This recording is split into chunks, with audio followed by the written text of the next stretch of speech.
In Germany, using public transportation without a valid ticket is a crime, but there are often calls to decriminalize it. And in the last couple of days, the federal government has stated that there are no plans to do so. And that statement came after the Justice Minister said it should be, which sounds like an embarrassing mess for the government, with one of its senior ministers apparently going rogue. But let's be clear about this right from the start. It is expected in the German political system that politicians should be allowed to speak their minds. Argument and debate are essential in a parliamentary democracy. Anyway, this gives me a chance to talk about the situation as it currently is and what some of the arguments are. So, let's go. So, first things first, you have to pay to use public transport. If you're caught using it without a valid ticket, you can be charged a penalty fare or even prosecuted for the crime of obtaining a service by false pretenses. The penalty fare for all forms of public transport is either twice the adult single fare for the journey or €60, whichever is the greater. Many people call this a fine, but that's technically not correct. It's the fare that you have to pay if you're caught without a ticket. Typically, if you are able to pay the penalty fare on the spot, you're issued with a receipt that also works as a temporary ticket, allowing you to complete your journey. If not, then your details are taken and you're issued with an invoice. If you don't pay that invoice by the deadline, you'll be sent reminders and then it'll go to debt collection. If you still don't pay, you might receive a court order. And if that doesn't work, you may get a visit from the bailiffs. That's one way of dealing with fare dodgers. The other is to call the police and make a criminal complaint under section 265A of the Penal Code. This is a crime which is punishable by up to 1 year in prison or a fine. Now, this section isn't just about fare dodging, but it was originally written to close a rather bizarre loophole. And what gives this whole thing a particularly interesting twist is that this was in 1935, and if you know your German history, you'll know that that means it was the Nazis who wrote it. But in any case, what happened was that a man had been hammering out 2 Pfennig coins until they were the size of 10 Pfennig coins, and then using them to make phone calls from a public coin-operated telephone. He was charged with fraud, but the court found him not guilty on what was basically a technicality. You see, the way that the law on fraud was written, it was only fraud if you intentionally deceived another human being. But he hadn't deceived a human being, he'd deceived a machine. So this new law was passed, making it illegal to use a coin-operated machine, enter a venue, attend an event, or use public transport for which payment is required without paying the full amount. This law isn't used for every single case of fare dodging. For the charge to stick, a court has to be convinced that the accused had no intention of paying.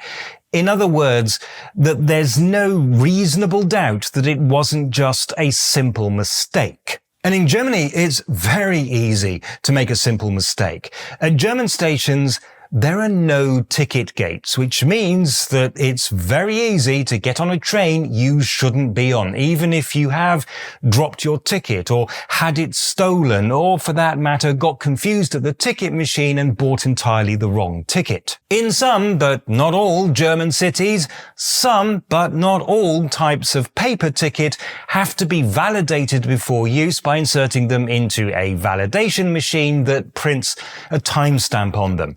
You can see how easy it is to accidentally get yourself into trouble. So actually going down the prosecution route is usually reserved for repeat offenders or for cases where no reasonable person would have thought that you didn't need to pay. So don't, for example, get on the Hamburg to Munich ICE train and say to the conductor, "I don't believe in paying for the trains. What are you going to do about it?" What they will do about it is to make a phone call and have the federal police waiting at the next station to find and arrest you. However, the fact that this doesn't happen in the majority of cases does not mean that it doesn't happen a lot. Well over 100,000 times a year, in fact. Even if most people who are caught are never reported to the police, that is still a lot of people being questioned by the police. And by the way, the number of cases has been falling sharply since 2015, when over 280,000 cases were reported. The ongoing debate is over whether this really is the best way of dealing with the issue.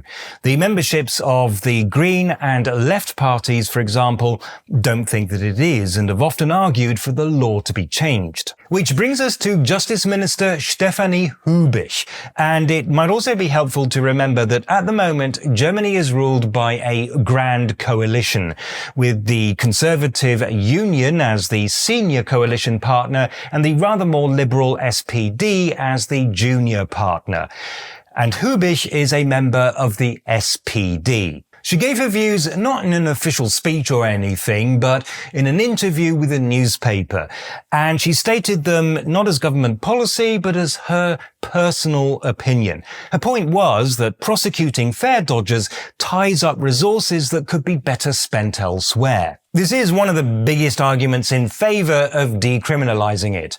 Failing to buy a ticket worth, let's say, €4 should not be a matter for the courts. Even worse, even though in the vast majority of these cases people are sentenced to a fine, if they don't or can't pay, they can be made instead to serve time in prison. And of course, every prisoner costs the state and therefore ultimately the taxpayer more than the ticket that they didn't buy. Why burden the taxpayer with all this extra cost when this is a matter that can and should be resolved using the already existing civil method of a penalty fare? And if that wasn't bad enough, this is something that adversely affects people on low incomes and the homeless.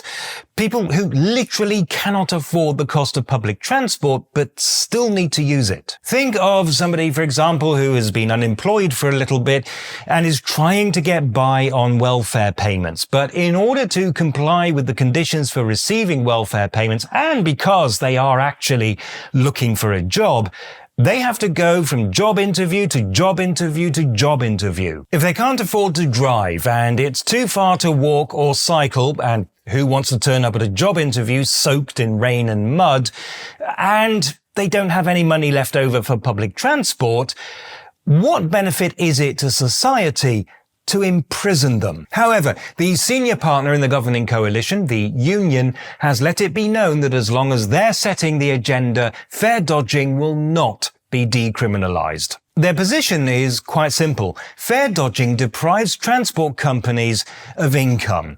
If more people are encouraged to dodge the fare on the grounds that nothing will ever happen to them even if they don't pay the penalty fare, operators will lose even more money and have to raise ticket prices to compensate. That is actually not a stupid argument. Just recently there was an article in my local paper reporting the finding that the local bus companies in my area, which is very rural, lose millions of euros a year to fare dodging. An individual case may be very minor, but added together the cost can be huge. Just 1 million euros is enough to buy about 3 brand new buses. It's not trivial. Personally, I think that there are options other than either just staying with the status quo and punishing people for the crime of not being able to afford to travel, or doing the radical thing and making public transport basically free for everyone who is not scrupulously honest. I would start, for example, by giving welfare recipients passes for free or heavily discounted public transport in the local area. I seem to remember this being the norm in many cities back in the 1990s, and I don't understand why it's now so rare. But even if I personally feel that a lot of people are simply missing the point, I welcome the fact that we can have these discussions even within government, and that despite the fact that it doesn't even affect me because I have my Deutschland ticket. Which reminds me, I am about to start travelling again to make videos about other parts of Germany, and my first proper trip for this year is already organised. And if you want to know more about my plans before the video comes out, get access to some bonus content and help to pay for my costs so that I never get caught fare dodging, you can click or tap on the join button to find out more. But only if you want to. Unlike buying bus tickets, it's not mandatory. And if you've never seen any of my travel videos before and you're not sure what to expect, try this one. It's pretty good.